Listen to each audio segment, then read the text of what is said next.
feel like Kobe in the fourth quarter. This is the Dane Moore NBA podcast. We're brought to you by Prize Picks, coming at you Wednesday morning. It's March 5th, and we're back. Sorry, it's been a few days since we have done an episode, but I was sick the last few days, and yeah, couldn't do an episode. So we will do this episode today with Kyle. Today's Wednesday, and then Britt will join me tomorrow on Thursday, and then everything will get back normal. Next week, we'll get back to our 4 episodes a week cadence, getting Jace and Chris back in the mix. I'm going to be going to Denver, so we'll figure that all out in there as well. But definitely we'll have Jace and Chris back in the mix. But I'm just excited to talk about these last few games. It's weird going from talking about every single game. I mean, Julius Randle has returned. We haven't even done an episode since then. Dante DiVincenzo also returned 4 games ago. So yeah, I think we're going to focus kind of on those two and what's come out of the return of Randle and DiVincenzo. I have Kyle Theige here with me to get into all that. What's up, Kyle? We're both kind of playing, coming back from the injury report. I'm playing with some bruised ribs and a bruised lung. Stop trying to take charges in lifetime. But also, if you were sick, I've been banged up. But we should actually, quick shout out to our guy, Cam Cresco, who on Monday, I think he's okay sharing this, but Cam does all of our social media. If you've seen some cool TikToks and videos in the past, that is Cam Cresco working for us. And he basically saved his brother's life on Monday with a pretty important surgery. So I know Cam's listening. I know he's resting up. Perfect month for him to do surgery because he's a big March Madness guy. So he now has to stay home and watch the tournament. But yeah, Cam, we love you and good work helping out your family. And I know he had some thoughts on Julius. So let's just get right into Julius and Dante's return. Yeah, man. Love you, Cam. Incredible. Maybe we'll be able to tell that full story at some point. Let's start with DiVincenzo, Kyle. I think that, Julius was great. We're going to do a whole segment on him as well, but we've seen 4 games of DiVincenzo being back. And obviously the biggest thing that has shown up is the shooting. It's not just the shooting. To be clear, there's a lot of other elements of what Dante is bringing, but 19 of 36 from 3 in 4 games back from the injury. I was looking at it though. Remember, he started 6 games right before he got injured. He got moved in the starting lineup, six games there. So if we take the 6 games that he was starting pre-injury, we take these 4 games since he's been back, he's averaging 16, 5, and 5, 2 steals a game, while shooting 46% from 3 on 9.3 attempts per game, while being on a minutes restriction, 28 minutes per game over all of 10 of those games.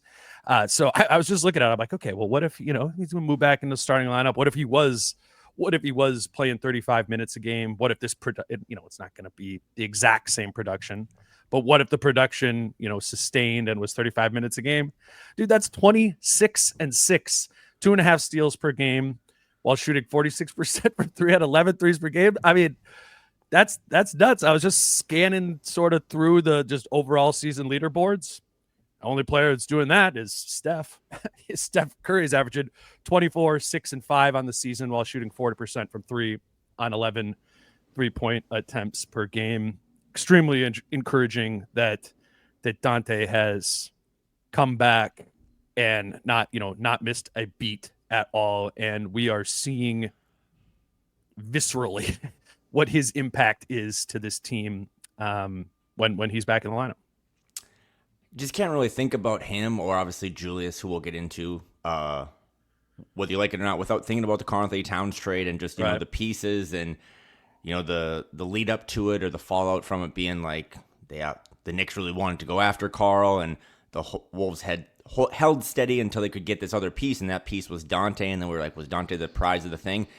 And I've learned a lot about basketball this year just kind of watching him, because he reminded me that I really think, it was a slow start to the regular season for him, and he wasn't starting, and I think he probably felt like he should have, but I think he just finally found a comfort level, and now I don't know if he's the second or third or fourth best player on the team, whatever, but the stuff that he does, is on a Nickeil Alexander-Walker level. We should talk about him in terms of intangibles, but I think it's higher. There's the play that stood out last night. You just put a bunch of cool stats up there, and his ability to get assists and to space the floor. I thought Jace did a really good job of pointing out in that Suns game, Yep. just how Dante is spacing the full floor. Like, it's not just standing behind the three-point line. It's like an extra foot, and he's in the slot, so there can be no real help off of Ant's guy, or, off of the other guy trying to double-team Ant, because Dante's one pass away, just kind of like Nas has been. But the play of last night was when Dante gets that steal, runs across half court, dives to the ground, and then taps it to Nikhil. Like Jim Pete said on the call, that's how you ingratiate yourself with a fan base. He just forces the other guys that are out there, when he's out there, to play faster, to play with a little more swag. He has underhand passes, he has overhand passes. Like, he does all these little things. And I think he's the jolt that clearly he's on some sort of a minutes restriction. I think Finch said that last night again. But when that's cleared, he has to get back into the starting lineup. And you can figure out the other rotation stuff down the road. But I know it's not who you start, it's who you end with. But he just brings so many little things that this team needs from not only a point guard, but then, he can, be the low man in defensive situations. So it's just been great to have him back. Julius has helped too, but you now see how important Dante is to this thing working, because you saw how it looked without him for a while. Yeah, that's as well said. It's the spacing element. Well, I'm glad you brought up the Nas one. Like, that became really obvious in the stretch of games when they had, no Randle, no DiVincenzo, no Gobert.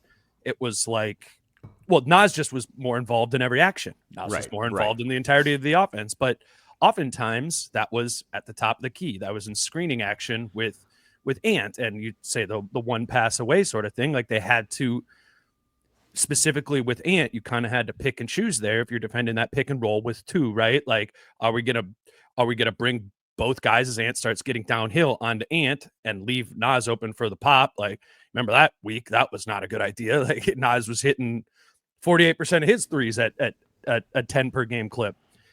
I think Dante's spacing element and threat of his three is more impactful than that element is from Nas, because Nas can obviously like spot up in positions in the corner and do some of that. But I think the way Dante's ability to space the floor and kind of take threes in wherever they populate, kind of like Steph does, right?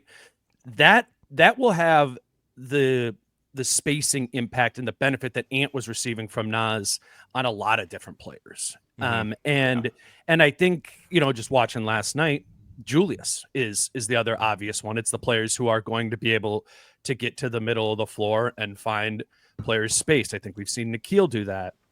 But the one I'm just really curious about this whole Rudy reinsertion thing and what's that going to look like. This team hasn't played basketball with a center, like a true center in a long time.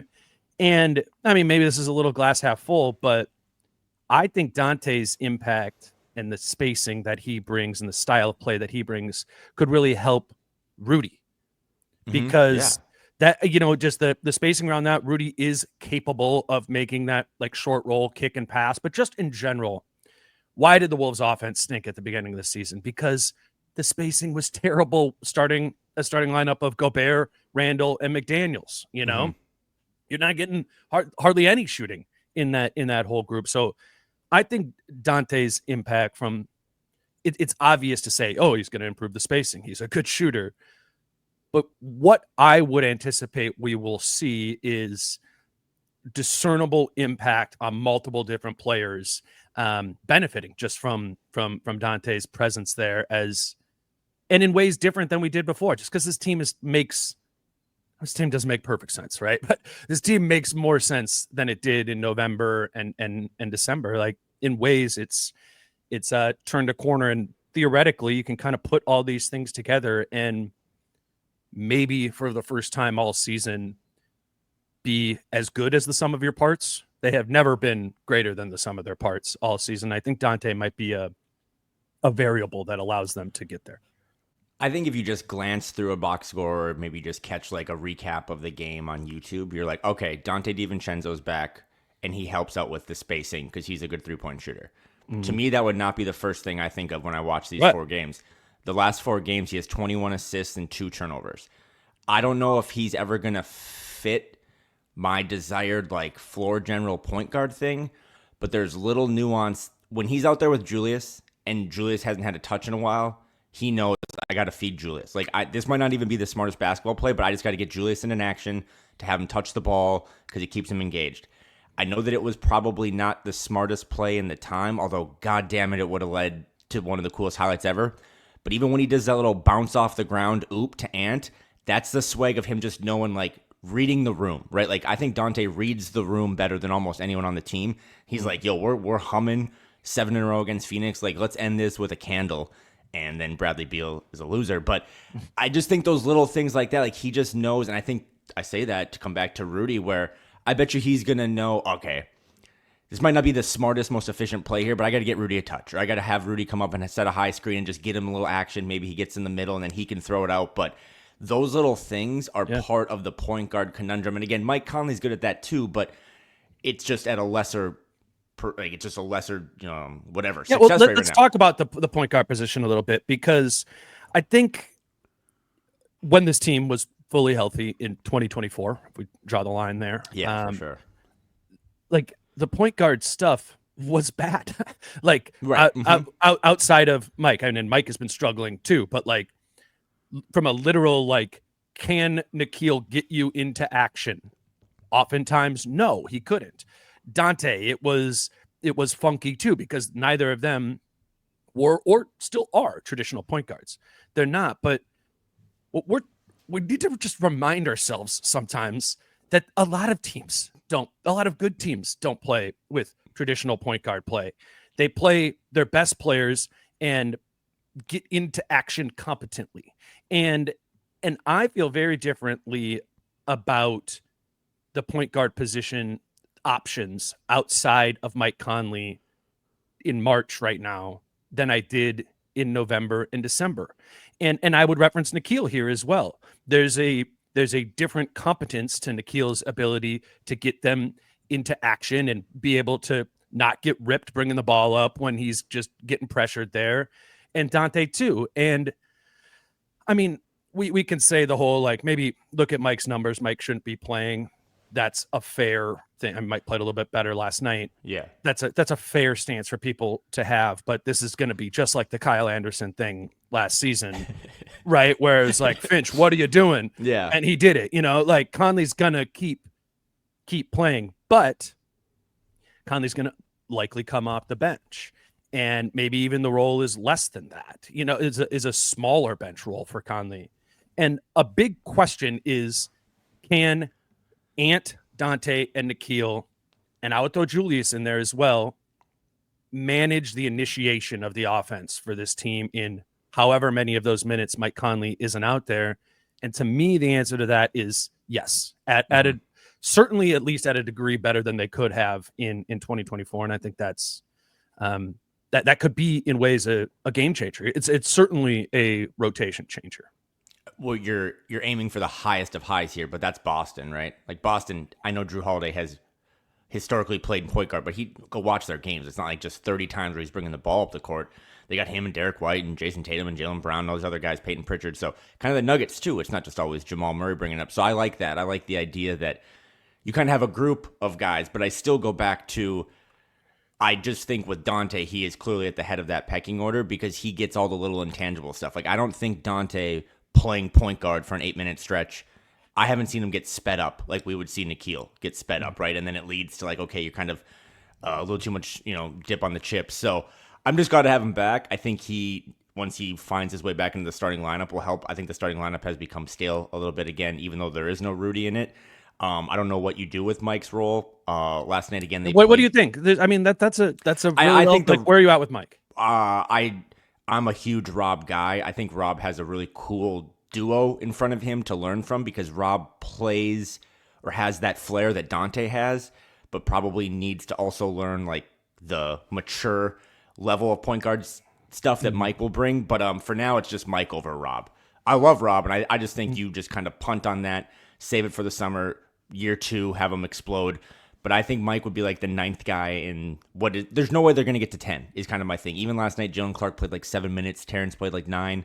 But I still think you need a backup point guard in spots. And I think Mike, like we said last week, will benefit from having Rudy back because that's kind of his tag team partner. But for now, it's got to be Dante starting. And then Mike can be the guy who he's going to have his minutes kind of up and down, dangled like he's a rookie.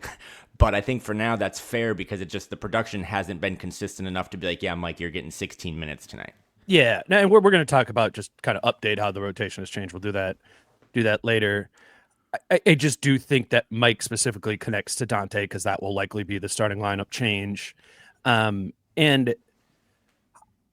Mike has not played well, but Mike is playing these little like 4, 5, maybe 6-minute shifts.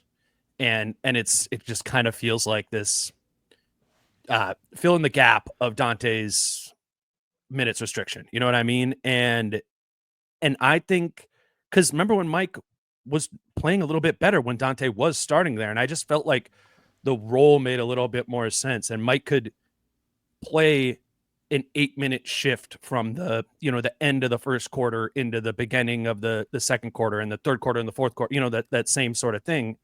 Maybe it's only 16 minutes for Mike, but I think he would benefit from the rhythm of like, hey, I'm out here for 8 minutes. Maybe Rudy is, whoever it is, and it could just be a Mike's really starting to get washed situation. And I understand there's a lot of evidence there. But if he's going to play, if there is a need that this team has for true point guard play, let's try and put him in the spot that he can be best in. And in my opinion, these really short shifts are extremely preventative from Mike getting into a rhythm. And, and we're seeing that cost in his production, or it could be part of the cost of what his production is. So I just say that to mean like, I think Dante's reintegration and growing role could actually help Mike find a better role for himself at 37. Reintegration is all the rage right now. If you know, you know. Mike Conley finished last night with 12, 7, and 6. He was in the starting lineup. He was a best plus 20. Mm-hmm. I think Mike, the Kyle Anderson thing is such a great observation because Kyle Anderson, I thought in his final year here, played better than we thought, but he didn't play as good as we wanted. I think Mike Conley is like the epitome of Timberwolves basketball this year, where it's not as good as last year, but it's still a lot better than we probably think. So I don't think he just gets shelved. And again, I think he would benefit a lot from just having 4 or 5 opportunities a game to just run a pick and roll with Rudy. That was always kind of a good bread and butter for them. So he's still got to be part of it. I think we've moved past now any of the politics or on the coaching staff discussions. I just think Finch trusts him. And for now, in this, Nikhil, if you can go back and listen to on Twitter, like Sneaker Reporter, he had some videos from the locker room last night because Dane wasn't there. He was still sick. And Nikhil had a really cool comment about when he realized that Chris Finch trusted him. And it was a cool moment in Denver. But I think that's part of it. I think as a coach, whether you're conservative or whatever, you just got guys you trust. And as fans, you're like, I don't agree with that, but it is what it is. He trusts Mike enough to still have him be part of a 9 or 10-man rotation, so he's not going away. But you just got to find better ways, and maybe, like you said, longer little stints to say, hey, Mike, no matter what happens, even if you're getting hunted on defense, which is like all the rage right now, for sure. You're just out there for the next 6 to 8 minutes. It is your show. Go figure it out and get us some good looks on offense. Let's grab our first break here. Today's show is brought to you again by Watermelon Water and WTR, MLN WTR. You could see the bottle on the screen here if you're watching on YouTube. Watermelon Water is cold pressed watermelon juice that you can purchase at Whole Foods or Target. And with watermelon water, you get the electrolytes like you would from a sports drink or from coconut water. But additionally, you get potassium and antioxidants. And then for me, what I really like, especially compared to coconut water, is the taste. It tastes really like watermelon. Kyle, I know you're a big fan as well. You still been drinking watermelon water? I still have a couple left from the treasure chest I got. So they're in my gym bag. There's also a lemonade one, like a pink lemonade one that's really, really good. But again, I just find as someone who drank a lot of Powerade and Gatorade growing up and like rehydrating myself because I'm terrible at it, this has been a really good option for me, both on days I'm working out or just days I'm working at home. So really cool company. Again, I think it tastes really, really good. So like we always do on this, we're only promoting the things that we actually consume offline. And I consume a lot of watermelon water right now. So shout out to the team and their story. So if you have Target or Whole Foods by you, which I know many of you do, you can buy them in store there, but also Whole Foods and Target. They do delivery. I know a lot of people do grocery delivery. So just throw that in your Instacart cart as well, or if you're getting your groceries through Amazon, again, that's WTR MLN WTR. There's no vowels in there. We would love it if you tried out watermelon water.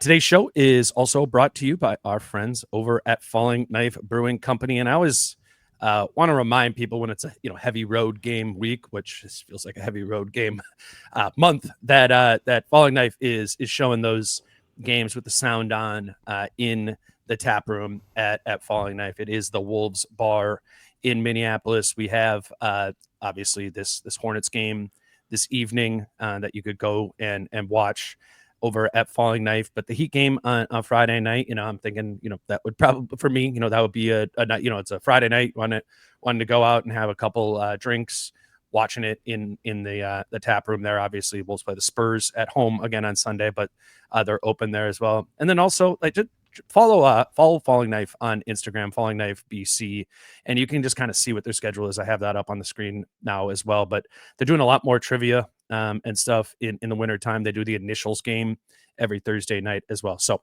want to have Falling Knife on your radar always as well. The Wolves Bar in Minneapolis. That's Falling Knife Brewing Company in Northeast Minneapolis. All right, Kyle, let's do Julius Randle. I mean, number one thing for me, I'll let you just kind of take it, is was he hurt before? I mean, like before he was hurt, because this he looks as powerful and spry as I've seen from him all season. And you saw that right away in the Phoenix game. I think you saw it again last night. These attacks that are quicker, not falling into like, I'm going to put my shoulder into you and we're going to bump here for a little bit. Like, can I get past you with my first step and then finish through you with power? I found that to be really encouraging from Julius Randle. And then it just seems pretty apparent that he has a better idea of not just his role, but like, how do I fit in with the other 4 guys in the starting lineup or the other 8 guys in the rotation? I would give high marks to Randle and his return as well. This kind of is self-fulfilling, but as much as Dante has taught me about just the acclimation process of joining a new team and leaving your friends and, going to work for a different employer, what you're watching from Julius Randle right now, and I don't even mean the production, I just mean like the body language on the bench, on the court, whatever, is night and day than what it was in the fall. I mean, there was a tweet out there where I was like, I've seen better body language at the DMV than what Julius Randle would put on the court.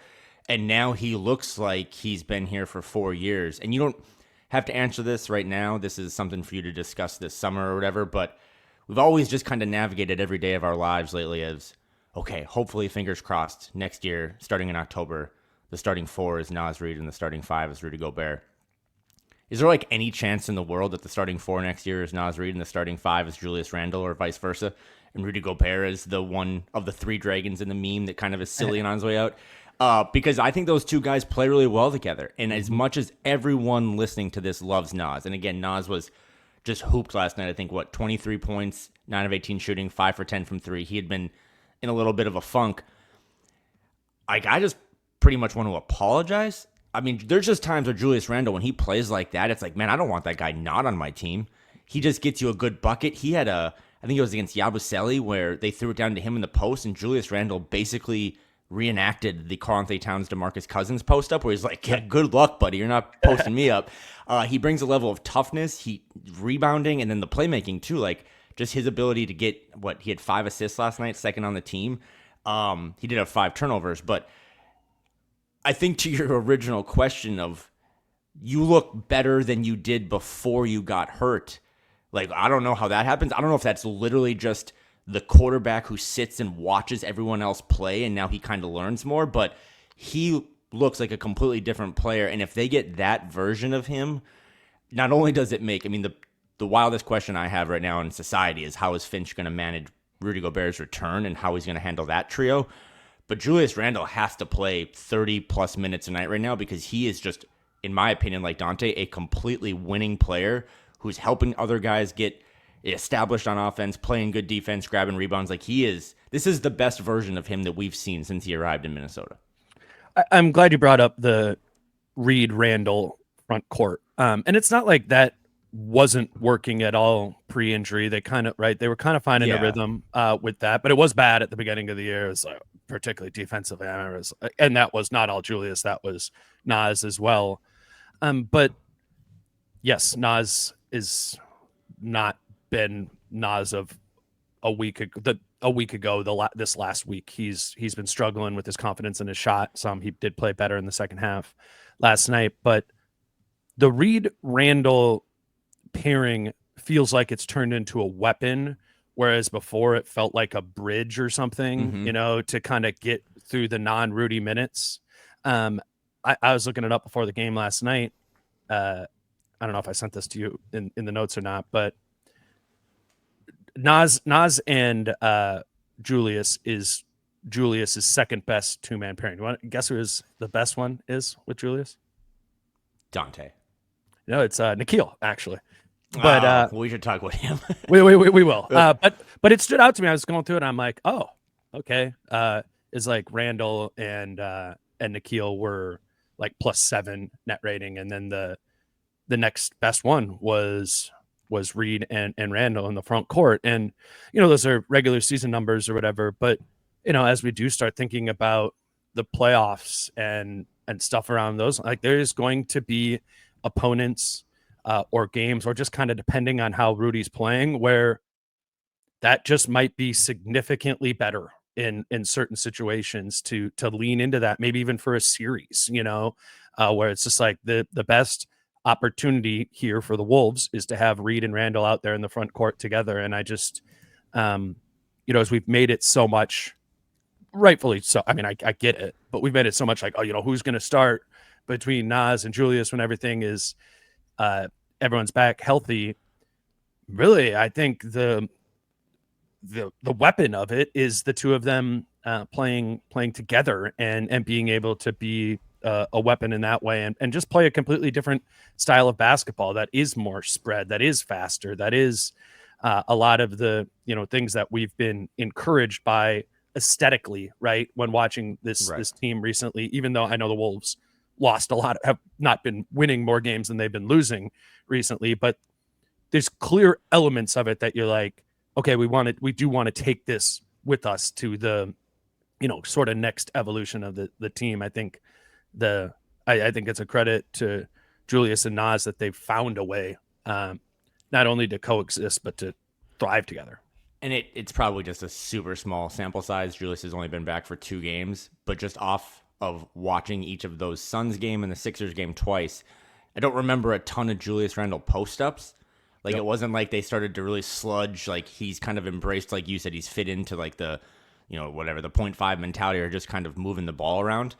But on a Julius Randle, Naz Reed front court, and hypothetically both long-term and short-term until Rudy comes back, or even when Rudy's here and that's who they throw out there, like, what is one of the things that you're going to give up?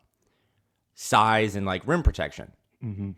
So that's why I always say Jaden McDaniels might be the best rim protector on the team right now, because he had 4 blocks in the first, I think, stint last night. So I had to find a way to plug my guy, but that's like the one element about it. It's like, okay, well, those guys do a lot of cool stuff together, but we are going to have we're going to lack this. And like, that's where you slide Jaden in. Like, Jaden can just protect the rim more. So I think that trio, I know we're focused on the duo, but that trio is really interesting, because even again, last night from Jaden, I don't think this is about Julius, but I don't think Jaden has necessarily fallen backwards. I thought Jaden McDaniels had one of his best games last night, and that's with Julius out there. And that was one of the questions we had, right, when we brought Julius back into the fold of, okay, is Jaden going to just be punctured in the corner again? He only had 2 threes last night. He hit one of them, but he still was able to get downhill, get to the rim, do what he does best in the mid-range with Julius out there. So I thought that was also promising, because the Jaden stuff for January and February was one of the best stories, and it's like, well, we can't just put that back in a box like we're doing with Terrence. So,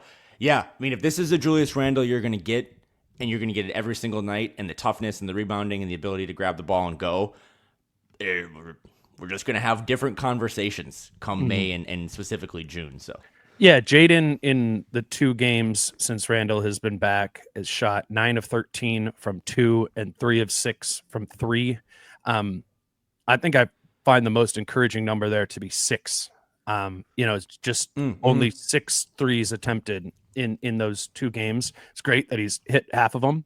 But it's important that Jaden is able to kind of keep his getting to the mid-range, getting to the basket element, getting to, dunks from the dunker spot part of that. This has been the encouraging part of Jaden McDaniels offensively, is not that he started hitting shots. It's that he started taking different shots and started hitting those.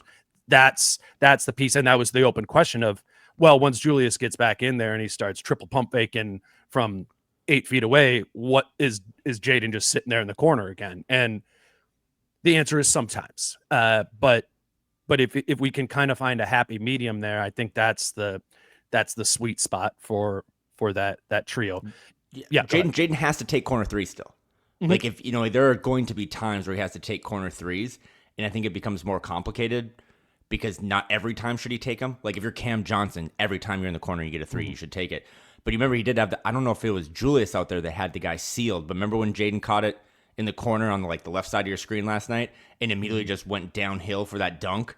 Like, that's the stuff of okay, you're wide open in the corner, but just take one power dribble and get to the rim. And I think it was with Julius out there. So that trio, but obviously specifically that duo of Nas and Julius, is really, really functional, and it looks modern. And I remember your rant about some of this stuff earlier in the season. It looks like modern basketball, and it, to me, is really promising.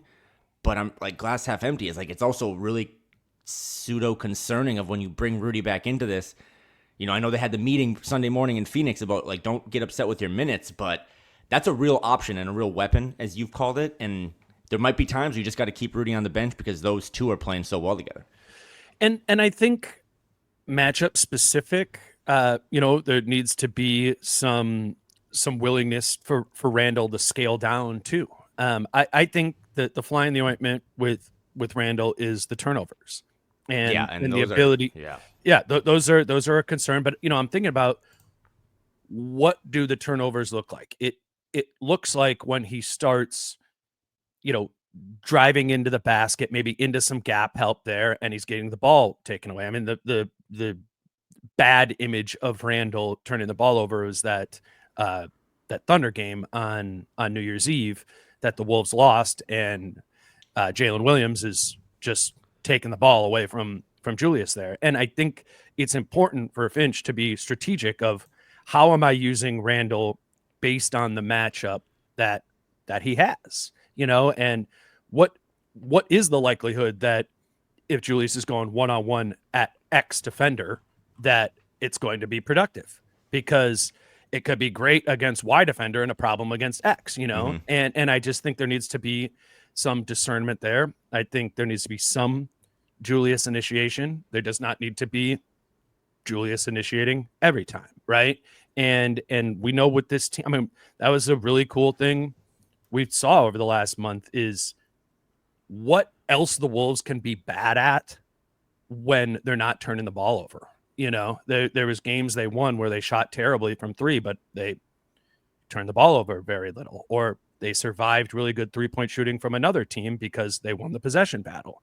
And Julius, like Ant, are the culprits that cause more turnovers to happen when they're in the game, and that needs to be a balance for this team to find, as they are still searching for more efficient and more effective offense. And as that pertains to Randle, the number one I'm thinking about is the turnovers, because the shot efficiency is going to come and go with Randle. We know that about him, but in better positions, the turnovers are going to be lower and the efficiency of the shots are going to be better. And as you've been saying for a month, that's why Finch is extremely important in this process of accountability. And we're not doing this, we're doing that, and holding them accountable to keep that. Because if this goes south with the new starting lineup, or Randle's production isn't what we've seen in the first 2 games, I think that turnovers is going to be the thing. Yeah, he tied as good as we just said Julius has played since he came back. Last night was he tied for the second most turnovers he had in any game this season with 5. He had 8 against the Hawks a couple weeks ago. Can we stay on Julius for a second? Mm-hmm. But one of your notes you had, because you had a note you sent me as I kind of like to talk about the graph of his season. Yeah. Well, this was kind of funny how you worded this, but bad first quarter of the season, second quarter some improvements, third quarter really started making sense, and what will the fourth quarter look like? That's also every Timberwolves game I watch right now. Yeah. And I love him. I love this kid. Top 10 player in the league, whatever. But I've started to watch some of these games more, and I think it's because you've started to pull random guys out with injuries or suspensions. You start to see stuff. I hate how slow the Wolves play at times, and everyone's going to be like, yeah, that's Julius's fault. No, that's Ant's fault. Mm-hmm. And again, he's about as good as it's been for me watching basketball. I love him, and this whole thing is built around him. But last night, again, you just saw when he's out there, it is just slower. There is less movement on offense. There's less passing. And then when you take him out for a little bit, and this is something that really needs to be focused on because you can't play a better version of basketball when your super duper star is on the bench.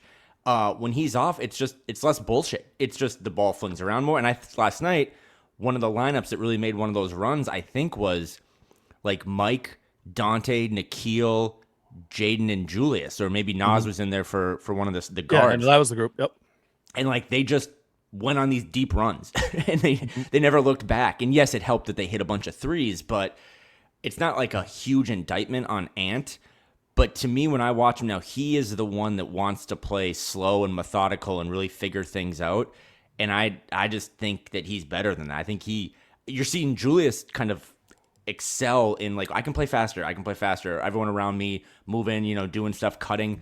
I just think Ant has to find that too, because the starting lineup stuff still, when Dante comes back, is a question mark because that's who's going to start in a playoff series. And I just don't think you can give up, back to your story of the season, I don't think you can just have every first quarter suck. Like they blew out the Sixers last night. It was not a blowout win. They blew out the Suns. It wasn't really a blowout win, in my opinion. Like they were kind of behind the 8 ball after that first quarter. They have to clean that up. And I don't know if it's Julius or Ant or whatever, but these bad first quarter starts from those two guys, they need to find a better synergy.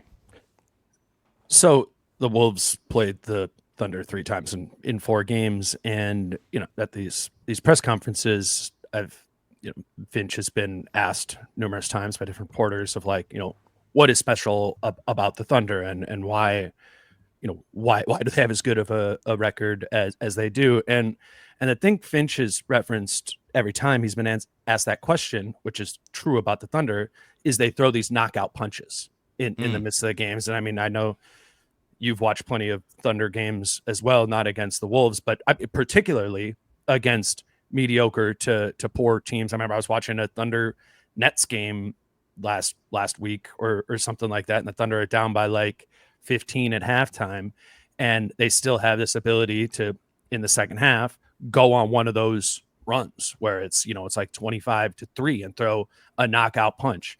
And in these last 2 games, the Wolves have done that against, they started poorly, and obviously all those things need to be corrected, but against the Suns they did that in the kind of third fourth quarter there, and they did that last night as well against the Sixers. And where those come from is just kind of letting the snowball roll down the hill by continuing to play fast, continuing to play active, and continuing to play confidently. And I think what we're seeing with this group is another way to throw out knockout punches. Not that they've thrown that many this season, but Ant has thrown his handful, right, of being completely dominant, going crazy from 3, being Anthony Edwards.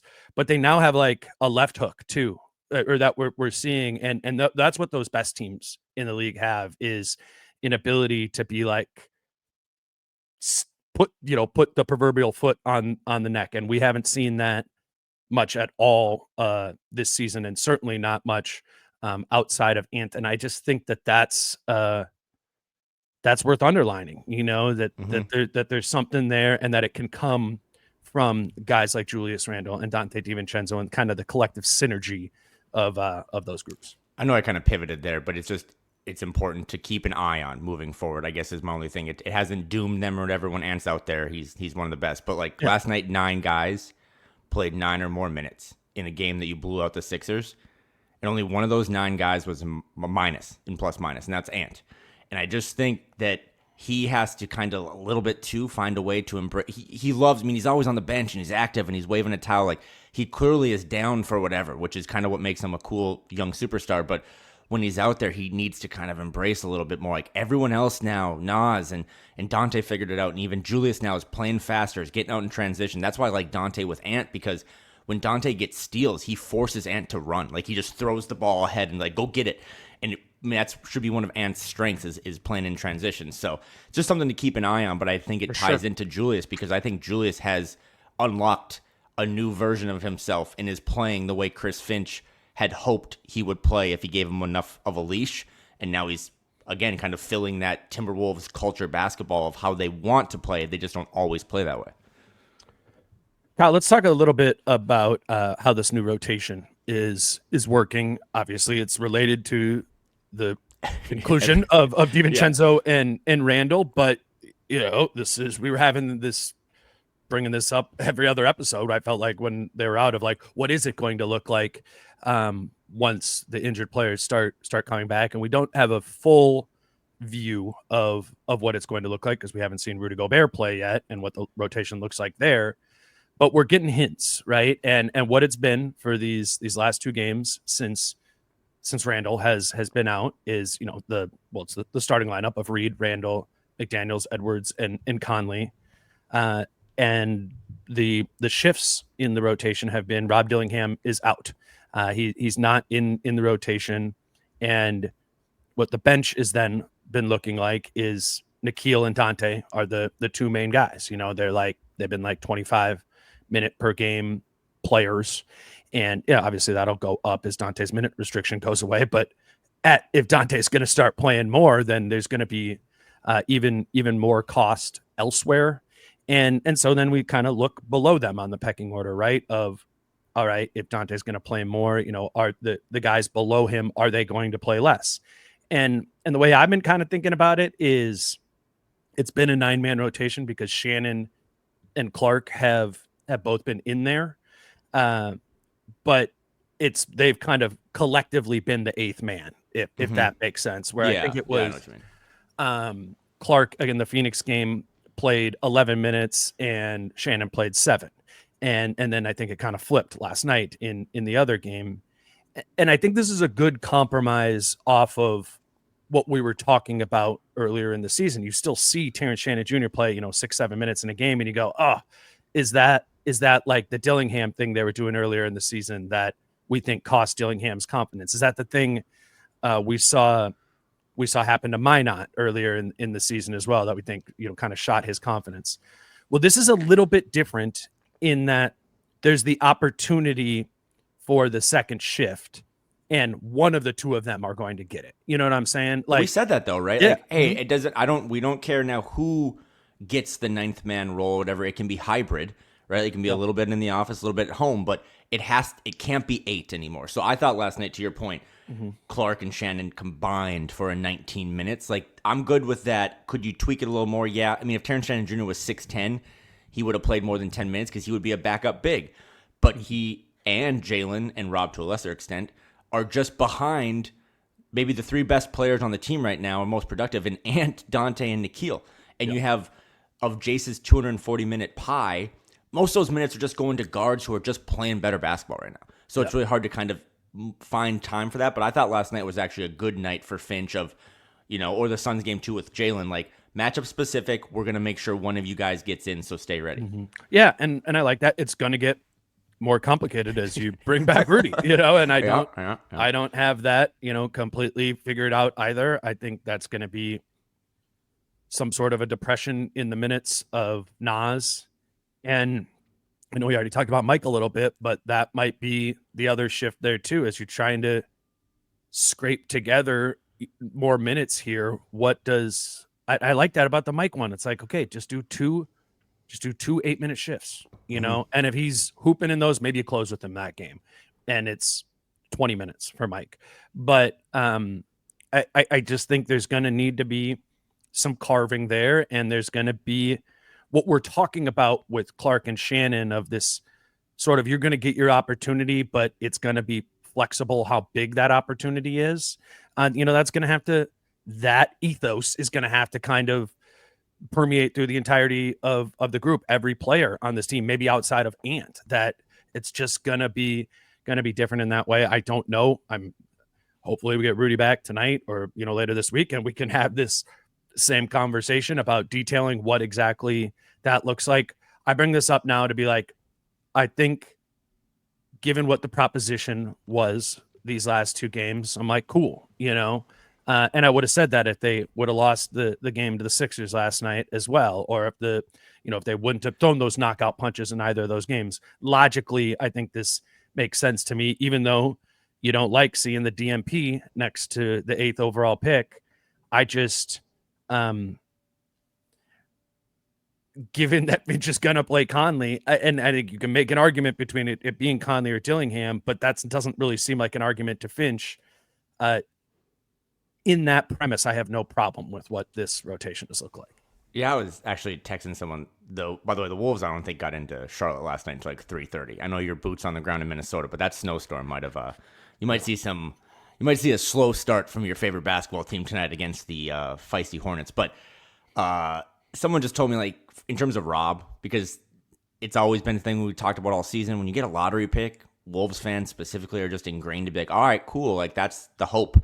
That's the future. And it's like, in this case, they didn't really need him so far. I mean, there have been nights where it would have been nice to have a little more production, but I don't think you're going to kill that kid's confidence. I think, if anything, this just is going to be a good learning opportunity for him, and he's going to be, you said it last week, that he came into the Thunder game and looked like pissed off. Love that. I want my 19-year-old, 20-year-old 8th overall pick to just play mad.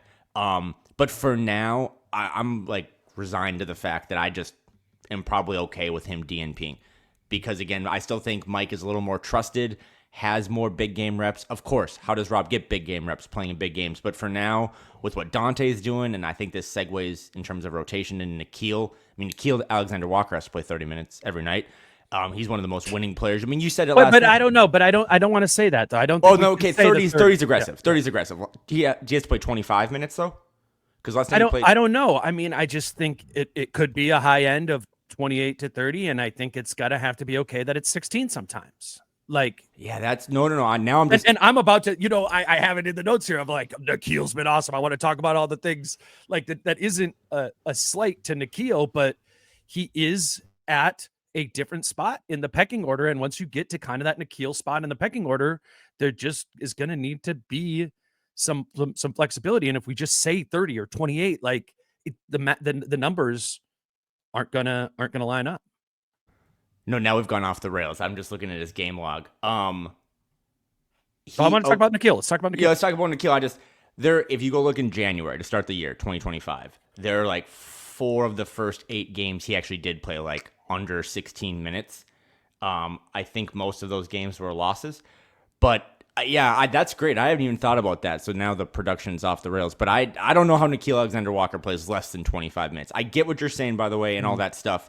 But to me, if Rudy is integrated back in, you're just going to, like, Naz and Julius are going to shift some minutes down. I don't see how, again, last night in a game where you needed some rim protection and you don't have Rudy, Jaden led the team in minutes. I think his role is stamped. I think Ant and Dante are now stamped. But I think I would rather have Nikhil play 5 extra minutes, and no offense to Jalen Clark, who is an awesome story, and Jalen Clark DMP. Yeah, no. Well, that might be part of the answer then there, too, that Jalen Clark and Shannon, too, are just out of it or more situational in that way. I mean, these are going to be the tough pinches that are going to need to happen. And I mean, I think Nikhil has been the most consistent player. I think you can make a case he's been one of the more valuable players on this team this season. And I don't think that goes away once this team is back at full strength, because I was thinking about this last night watching this game. Nikhil's skill set has just developed over the last 2 years. He is the things that he is doing and just capable of doing from like a technical skill standpoint.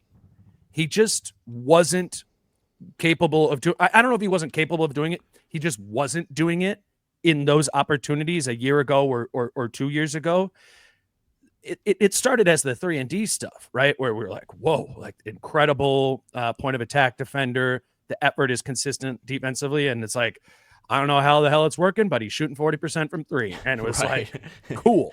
And really impressive. But what we have seen from Nikhil, particularly, I think in the last month, from a handle standpoint, from a getting to his spot standpoint as a creator, I mean, it is just you know, I don't know if it was 2K, like his rating has increased in certain areas, and that's just another testament to who he is, I think, as a player and a worker. But I bring that up specifically when we start talking about this point guard conundrum, and I think that he's part of the solution there if and when you need to take Mike out completely and you need to survive a game or a series with your point guard play predominantly coming from Ant, Dante, and Nikhil.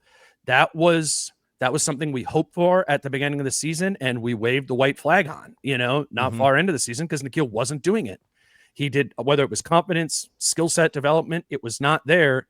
And it is there in a way that it hasn't been. And I just thought last night really highlighted it with a big performance, particularly after he had his probably worst game of the season against Phoenix two nights before. There are moments, and I'm going to sound really dumb, but there are moments where I think, and maybe during Naz's shooting slump, where I do ask myself, and I have the towels, and I think he's the greatest story developmental-wise in this franchise's history, but like, could Naz Reid, like, is he just a really, really, really awesome 6-man role player, or is he like a legitimate starter? Like, could you see him playing in the finals? And 98% of the time, I'm like, yeah, I can see him playing in the finals. Nickeil Alexander-Walker, I can see playing in the NBA finals 200% of the time. He is Caruso, Derek White. He is the type, like, if the Lakers get Nickeil Alexander-Walker in the summer, that fucking sucks. Because he has, and as cool as Naz's story has been from where he came from, which was undrafted, I mean, I think Nikhil's story is equally as cool, because I don't think you see, Nikhil is kind of in like the Killian Hayes or Dennis Smith Jr., like of these guys that were drafted high and then just floundered. Those guys usually don't make it. Like, they have a Shanghai Sharks jersey in their locker room at some point. Nikhil has, I mean, he's showed up in Minnesota and very quickly gained, as I said earlier, the head coach's trust, but has shot, I think, 39.9% from 3 since he's been here. Like, that's been huge too. He has become a well-rounded, you know, not like the Randy Foye combo guard of the past, the more modern combo guard where it's like, I can defend, I can play a little point, I can space the floor, I can also, like, how many times have you seen Nikhil go off the dribble and just, let me get a little left-handed layup here? He's been fascinating, and watching, again, the Suns game was really bad, but he still had, I think, 3 steals and 6 assists and made some winning plays, even though he shot like terrible. But and this sucks to do every single night now, but I watch these games and I'm like, man, I cannot envision my life 6 months from now without Nickeil Alexander-Walker in it, because he just epitomizes what, I mean, if you and I were running a team, we would just want to get winning players. I think that's a real thing. I think winning guys. I think Nickeil is so calm and collected because of his mentality now and how he looks at life. I can't envision this team without him moving forward. Even though Jalen Clark can defend his ass off and can space the floor a little bit, Nickeil is at a whole other level. So for the rotation, I'm just going to stamp, like, Nikhil's got to play 25 minutes, and I'm really sorry to the young guys if that means you're catching a DNP tonight. Sure. You know, what, sit, clap, go home. That might be Jalen Clark's future for a little bit, because I'm clapping for Nikhil to keep playing. Yeah. If there's, like, say there's 10 teams next season or this summer who are considering trying to sign Nickeil Alexander-Walker away from the Timberwolves, isn't it the team that has, of those 10 teams, that has watched the most Wolves games, the team that offers him the biggest contract? Yeah. You know what I'm saying? You know what I'm saying? Yeah. Like, it's because, you know, I was looking at, like, you know, some of his, like, EPM stuff, and, you know, which separates the offensive side of the ball versus defensive side of the ball. I mean, it's not bad, but it doesn't, like, it does. I mean, frankly, it does not scream like $15-18 million a year player. And I think if I'm the GM of another team and I'm looking at that, I go, okay, you know, mid-level somewhere else, you know, we're not gonna do a sign and trade to be able to get that player. But if you watched a lot of these Wolves games and you have been studying not just his overall production, but sort of like the graph, not going too high or too low, and the consistency of that.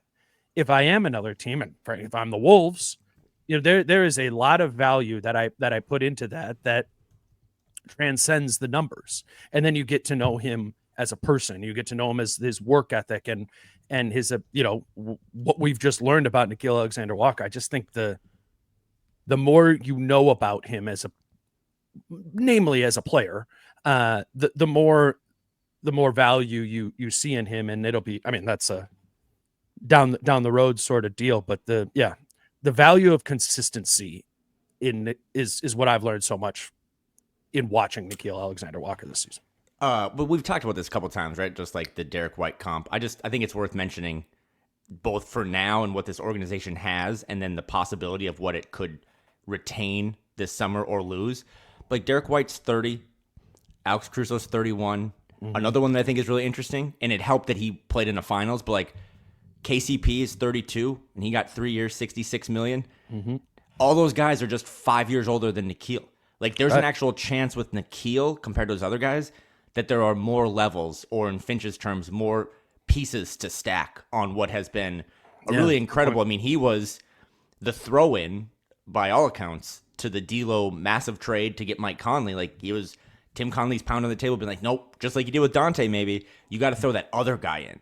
And he has been equally as valuable to this thing long term as Mike has been. So I don't know what his summer looks like. I don't know who has cap space or whatever. I don't know who will throw money at him. But you're specifically right. If you watch Timberwolves games, if you're an organization that has scouts at these games, I don't know how you come away with this thinking, we're not one of the teams in free agency that goes big game hunting, but let's go get maybe the best winning player out there, and that's Nickeil. And what he's doing now in his rotation, he's not going to start anymore. Obviously, when Dante probably slides in, he hasn't really started unless there's like a weird injury situation. But I'm with it. I think that man should play more minutes, even if that is, and I know it's talking out of both sides of my mouth about play 9, play 10, play the young guys, but he is so good right now that I'm okay if he eats into Jalen and Terrence's minutes a little bit.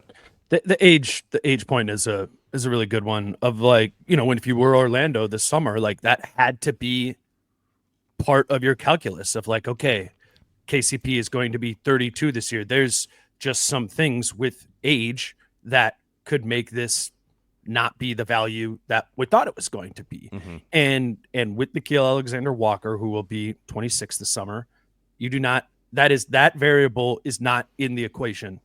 It's not in the equation that those teams have to consider, or even the Thunder. And I know Caruso's been good, but they kind of keep him minutes limited and all that sort of stuff. But I thought about that too, because I've always used Caruso as the Nickeil comp. And it's like, when I saw that Caruso got 4 years, 80, and I Googled what Alex Caruso's age was, I was like, okay, that's 31, 32, 33, 34. Or did that start this year or next year? Yeah. I mean, it's into the years where play starts falling off, and Nickeil's next contract will be in his prime. And that is a super important variable. I know we don't have a lot more time, but we want to get to the schedule and standings talk. So take that.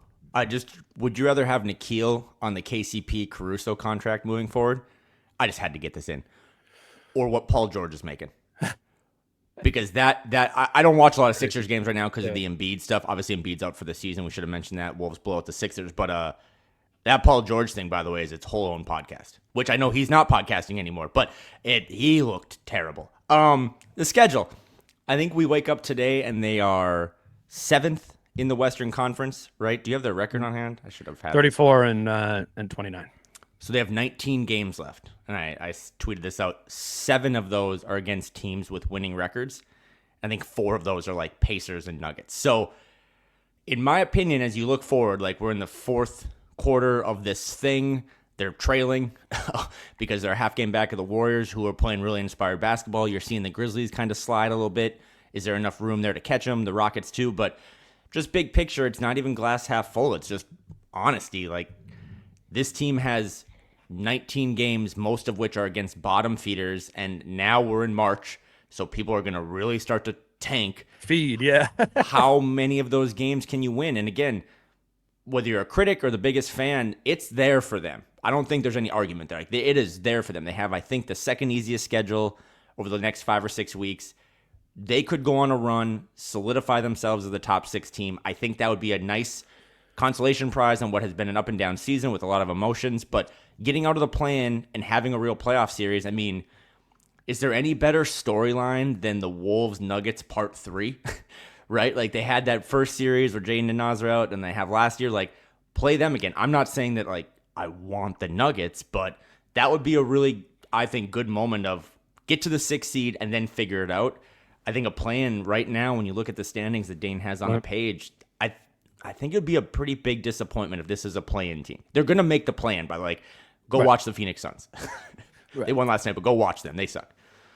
Yeah, and I think it's just important to stay out of that because I think a lot of those teams, I mean, right now it's the Wolves are at 7, Sacramento's at 8, the Clippers are at 9, the Mavs right now are at 10. You know, in that 7-8 playoff game or play-in game against the Kings, like, yeah, they'll be at home and the Wolves would be favored, but you don't want to roll that dice, you know. Correct. And it is one that they, you know, the Clippers for one game, I think actually the Clippers do not match up well against the Wolves, or we've just at least in a recently series, seen that. But you know, one game, Kawhi's playing better. The Clippers aren't bad. I just think it's important to avoid that. I'm looking at the loss column. I think we've got, you know, get to March, and it's time to do that. The Thunder have 11 losses, Lakers 21, Nuggets 22, Grizzlies 23, Rockets 25, Warriors 28, Wolves 29. How high could you get on this though? Can you get, is there a world where you're considering higher than 6? You know what I'm saying? Like, that's a 4-loss gap between them and the Rockets, who I admittedly haven't watched a lot of basketball period the last 3 days, but it does kind of just feel like the Warriors, right, who are playing well. For sure. And optimist.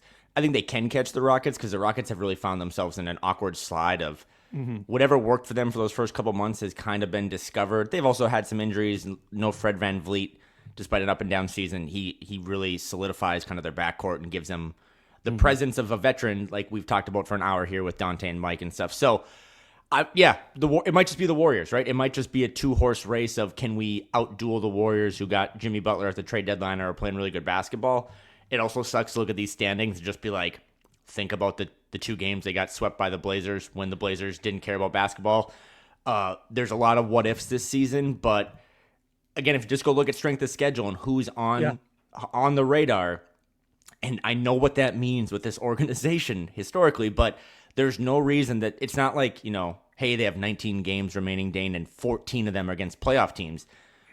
They can go as high as they want. So can you go in a 19-game stretch? Can you go 13-6, right? Can you go 14-5 or something? It's going to be really interesting. And some of those games are against the Nuggets team, which, again, I'm not saying, hey, I want the Nuggets, but a 6-3 matchup, because I think Denver is going to keep that 3 seed. I would rather have the Nuggets in a potential playoff series in the first round than OKC, who I still think is on another tier, and a Lakers team that has just figured it out and will probably always play 8-on-5.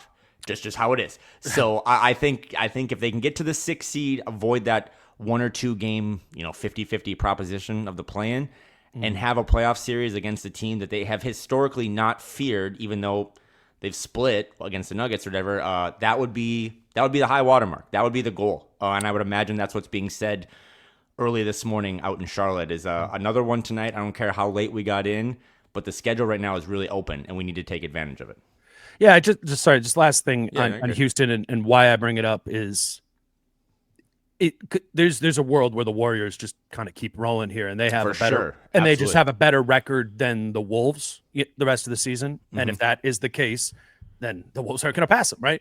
So that's what I'm saying. If Golden State is the goods, then does Golden State pass Houston? And then it becomes between the Wolves and Houston there. Maybe not even for the 5, but even just to still get the 6 there. But at the end of the day, it's it's, can you do what you need to do, which is go 13-6 or 14-5 against teams that are not the weakest schedule that's left this season. And the answer to that is TBD, and it's because of all the things we've been talking about of can the things we've seen from the DiVincenzo and Randle reintegrations hold. It's been 2 games with Randle, and we just lauded him for that, but there's been bad stretches there too. Dante's hit ruts this season. Gobert's coming back, it could be a schedule where, they can go 13-6, provided they have their shit together with who's playing and how they're playing. I think is a big thing there as well. I think they can also, the story of this season we've talked about has been a lack of identity or sometimes a lack of maturity or just the clutch time stuff. Like that's probably the story of it, right? Like they're one of the worst clutch time teams. I saw on the Rockets, by the way, when we did that a week ago, that they're like the best clutch time team, but they are actually like 30th in shooting in the clutch, which is like the craziest how are they doing it type thing. I heard that on Rosillo, so that I think is real. But with the Wolves, if they were to just run one here and go 15-4 over these last 19, which I know sounds crazy, you can kind of put away some of those bad losses from earlier in the season. Yeah. Because if you go 15-4, it's a lock that you're the 6th seed, in my opinion. Like that's just impossible to not figure out. So if there's self-awareness in that group, in that locker room of, hey, we dropped a couple, let's think about that tonight when we play a shorthanded, not hungry Hornets team. I'm fascinated by it because this has been one of the most emotional roller coaster seasons that I can remember covering this, but it is there for them. There are really no excuses. This isn't like an uphill thing. It's a downhill thing. Right. And how far do they want to go? Because I don't think it's a lost season. I still believe that if they make the playoffs, they can give any team hell. But do they believe that? And if they do, we did a podcast before the Jazz game and then they lost. So I'm very well aware of what could happen tonight down in North Carolina. Let's talk about it a little bit. Let's wrap this episode up with some prize picks. I was just kind of looking at the spread of stuff here. And it's like, it's easy to be like, okay, I was looking at Julius Randle and it was at 16.5 before and it's now 17.5. I was like, ooh, like more there, and whatever. It is kind of getting to be one of those situations where you're like, well, some of the Wolves production is going to need to go down a little bit, even if the team does some of the individual production. So I was just looking at it. I was like, okay, Ant 27.5. If I had to pick, I'd probably go less than on that. And then I was looking at Nas 18.5 points with Julius back, potentially Rudy plays tonight. I don't know. A lot of the numbers on here, like Nas's are 18.5 points and 9 rebounds. Like that's what he has been doing recently when these other guys have been out.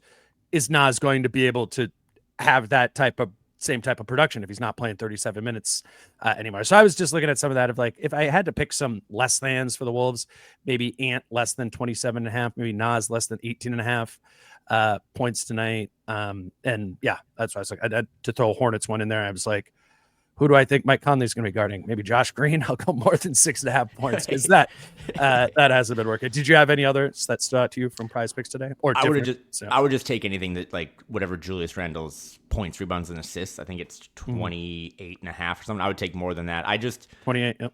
Just more back to the Julius thing of I think he's rolling right now. It's a good matchup against the Hornets have some guys, right? Mark Williams is back. Welcome back, Mark. One of what's his face, who I don't like, bad guy. I think they're gonna get a lot of points in the paint. I think they're gonna dominate a front line that's just kind of overrated or weak. And whether Rudy plays or not, maybe Rudy you take less than points, but I just think a lot of this right now is gonna feed back into Julius. That's what Finch wanted to do. You've seen him acclimate really quickly, and he's playing really well. And I imagine Finch is gonna reward him for that. So a lot of minutes for Julius playing alongside either other big, and I expect a big night for them. And again, you expect them to keep this thing rolling as you navigate an easier part of your schedule. But every game now matters. There is no we got in late, back-to-back, any like that stuff is all in the past. Those 3 chapters are closed. Play professional basketball, and it starts again tonight after, not an easy win last night at home against Philly, but a necessary win. Yeah, no, I think that is an important fact of it is to not only look at the strength of schedule, but to look at what the schedule is too. I'm with you that like you can't use excuses to lose the Hornets, only to look at the schedule a little bit more. If there are, I know they're in a rough back-to-back stretch here, and it is encouraging, even if it is a Hornets team. If you did get there at, you didn't go to sleep until 4 a.m. or whatever, and to win the game, it's not, you don't get a gold medal for that, but you need to do it, and you need to do it if this is important. If it is important to you to get out of the play-in, if it is important for you to put yourself in a position for the playoffs, like, yeah, the excuses, to your point, can't be there. But there are some things there to be excuses based on just that this is a rough travel schedule right now. But the difference between tonight's back-to-back and November's back-to-back is that Chris Finch now knows what else he has on the bench. And if Ant doesn't have it tonight, or Mike's just a 1.5 steps slow, Terrence, you're in. Jalen, you're in. You know what I mean? Like, you now know you have other options that you can trust. Right. So, like, lack of energy or whatever, that's not an excuse. Like, you got to go out there tonight, and whether it be 9 guys, 10 guys, 8 guys, play the guys that are bringing enough juice, because last night in that fourth quarter, I mean, they're up 3 and they win by 21 or something because they played the right guys and the right 5 that had a lot of juice. So, again, I stand by it, but every time I watch these games now, it's like, Chris Finch, you have the levers. Are you going to pull them? Again, if you do want to check out Prize Picks, you can go to prizepicks.com or the Prize Picks app. If you create an account and use the promo code Dane, you get $50 credited into your account when you make your first $5 lineup. It's a fun thing to be able to do, to have a little thing extra going on. Kyle, I appreciate you making this work on a Wednesday, and normally Friday, and scrambling this week a little bit. Welcome back, buddy. Yeah, we'll get back on track here. Coming up next is Britt and I on Thursday afternoon. He's writing in the morning, so if today's episode, the normal episodes when Kyle and I record earlier in the morning, they come out at about 1 p.m. on Thursday. You can anticipate that Britt episode to probably come out more like 3 p.m. We'll do that, and then we'll circle. We'll get the trains back on the track and have a big week next week with a bunch of episodes and a little bit of travel to Denver for a big game. You guys can follow Kyle, obviously, at Kyle Theige on Twitter. I'm at DaneMooreNBA. Until Thursday with Britt. He's Kyle. I'm Dane. Peace out. How I'm feeling, man, I hope it never stop, yeah. Green and hot so you can find me in the crowd, yeah. Don't let standards ever bring you down, yeah. Hope you dancing.